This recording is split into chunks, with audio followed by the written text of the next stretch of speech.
We look forward to, as Mrs. Ashton said yesterday, to be able to now to re-engage very soon in the dialogue. This should be the prime goal for the next coming hours and days.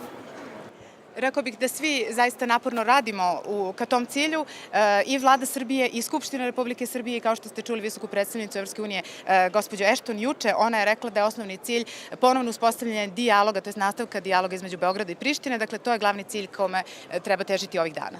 Well, of course it's possible. We had dialogue in the past. There's no reason that we cannot have dialogue in the coming days. Obviously, there are a number of issues which have been discussed already, which need now to re-engage in the dialogue and to finalize this discussion to bring practical results in this framework. There's another good element is that we have to work on the implementation of previously agreed agreements, and I think this is now in the course of been happening. It's going to happen on the civil registry. We hope to happen also on other subjects.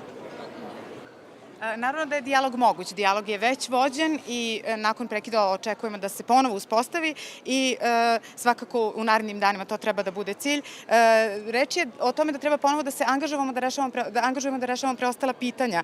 Pre svega da realizujemo već postignute sporazume. Dakle, ono što smo već dogovorili u tom dijalogu treba sada sprovesti u delo. Na primjer, matične knjige i ostale dogovori koji su već postignuti između Beograda i Prištine. If you read the opinion of the Commission, for the Commission it's very clear that we want to re-engage in the dialogue and to have implementation of already agreed topics. So this is the two elements that need to be fulfilled.